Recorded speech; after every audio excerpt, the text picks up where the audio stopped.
स्वर्ग का हकदार कौन? मरने के बाद स्वर्ग के द्वार पर 4 व्यक्ति खड़े थे। इन 4 व्यक्तियों में पहला राजा था, दूसरा एक बिजनेसमैन था, तीसरा पंडित था और चौथा एक आम आदमी मजदूर था। किसी को भी यह पता नहीं था कि कौन स्वर्ग के अंदर प्रवेश कर पाएगा और कौन वहीं से वापस लौटा दिया जाएगा। सब स्वर्ग का दरवाजा खुलने की राह देख रहे थे और आपस में बातें कर रहे थे। जैसे कि राजा को मरने से पहले से ही आदत थी, उसने अपनी बात सबसे पहले बताई। राजा ने कहा, मैं बहुत प्रख्यात राजा हूँ, मैंने धरती पर अपना बहुत नाम कमाया है, इसलिए पूरी संभावना है कि मैं ही स्वर्ग में जाऊंगा। फिर व्यापारी ने अपनी बात सामने रखी। वह बोला, मैंने धरती पर खूब धन कमाया और उस धन से मैंने सैकड़ों लोगों की मदद की, इसलिए मैं ही स्वर्ग का हकदार हूँ। अब बारी थी पंडित की, तो पंडित ने मुंह खोला और सबको यह कहा, चाहे तुम जो सोच लो, लेकिन यह बात तो तय है कि स्वर्ग के दरवाजे खुलेंगे तो मेरे लिए ही। सब जानते हैं कि पंडित दिन रात भगवान को याद करते हैं, इसलिए स्वाभाविक है कि स्वर्ग में पंडित का स्वागत किया जाए। जब सबने अपना अपना पक्ष रख दिया, तब सबकी नजर उस मजदूर पर पड़ी थी जो चुपचाप अपनी नजरें नीचे झुकाए बिना कुछ बोले वहीं पर खड़ा रहा। स्वर्ग का दरवाजा खुला और वहाँ पर एक देवदूत आकर खड़ा हो गया। देवदूत के हाथों में एक पुस्तक थी जिसमें इन सभी के कर्मों के बारे में लिखा हुआ था। देवदूत ने सबसे पहले राजा को अपने पास बुलाया और उसको पूछा, तुम बताओ, तुमने अपने जीवन में क्या क्या अच्छे कर्म किए हैं? मैं उन्हें इस पुस्तक में देखकर फैसला करूंगा कि तुम्हें अंदर जाने देना है या नहीं।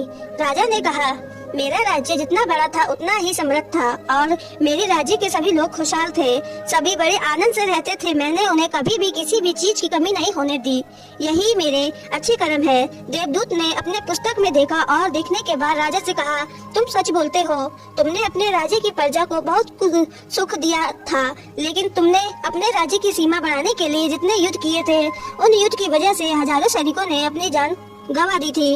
उन हजारों सैनिकों के परिवार का दुख के कारण तुम बन गए थे, इसलिए तुम स्वर्ग में नहीं आ सकते। अब बारी थी व्यापारी की। व्यापारी से जब देवदूत ने पूछा कि तुम्हारे अच्छे कर्म क्या है, तब व्यापारी ने उससे कहा, मैंने सैकड़ों लोगों का खाना खिलाया है, कई आश्रम में दान किया है, कई निराश्रित लोगों के लिए घर बनाकर दिया है, ये मेरे अच्छे कर्म है। देवदूत ने फिर से अपने पुस्तक में ध्यान से देखा और देखने के बाद व्यापारी से कहा, तुम्हारा कहना भी ठीक है कि तुमने बहुत दान धर्म किया है, लेकिन यह दान धर्म तुमने जिन पैसों से किया है, उन पैसों को कमाने के लिए तुमने ना जाने कितने झूठ बोले हैं, कितनी हेरा फेरिया की है और कितनी मिलावटी की है, इसलिए तुम स्वर्ग में नहीं आ सकते। जब पंडित जी से यही सवाल किया गया तो पंडित ने बड़े ही आत्मविश्वास के साथ कहा, मैंने तो अनगिनत लोगों को ज्ञान दिया है, हजारों यज्ञ और पूजाएं की है और दिन रात भगवान का जाप किया है, इससे अच्छे कर्म और क्या हो सकते हैं। देवदूत ने अपनी पुस्तक के अंदर झांक कर देखा और पंडित से कहा, आपने जितने भी लोगों को जो भी ज्ञान दिया है, उन बातों पर खुद कभी अमल नहीं किया। आपने यज्ञ पूजा या भगवान का नाम निस्वार्थ भाव से कभी नहीं लिया, इसलिए आपका भी स्वर्ग में आना प्रतिबंध है। मजदूर ये सब देखकर हैरान था। वह अब तक जिन्हें महान समझता आ रहा था, उनकी व्याख्या स्वर्ग के दरवाजे पर आकर बदल गई थी। धरती पर जिन कामों को अच्छा समझा जाता है, उनका यहाँ पर कोई मूल्य नहीं था। यमदूत ने जब इस मजदूर को अपने पास बुलाया और इससे पहले कि वह उससे उसके अच्छे कर्मों के बारे में पूछता, मजदूर बोल पड़ा, प्रभु, मैं जानता हूँ कि मैं भी स्वर्ग में आने के लायक नहीं हूँ, लेकिन मैं फिर भी एक बार बाहर से ही स्वर्ग को झांक कर देखना चाहता हूँ। बस इससे ज्यादा मेरी कोई और इच्छा नहीं है, क्योंकि ऐसी इच्छा पाने के लिए मैंने जीवन में कुछ भी नहीं किया है।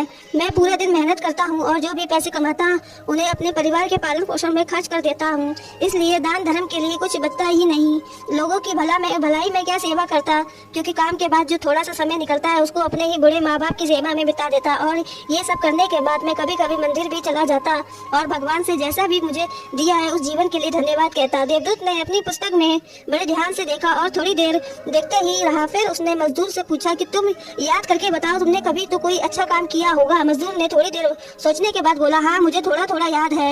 एक बार मैं बहुत भूखा था और मैं खाना ही खाने बैठा कि एक बहुत ही कमजोर कुत्ता जो ठीक से चल भी नहीं पा रहा था, वह मेरे पास आ गया और मेरे खाने को देखने लगा। तब मैंने अपनी रोटी उसे खिला दी थी और उस दिन मैं खुद भूखा सोया था। मजदूर की बात सुनने के बाद देवदूत मुस्कुराया और मजदूर को बड़े सम्मान से स्वर्ग के अंदर लेकर गया।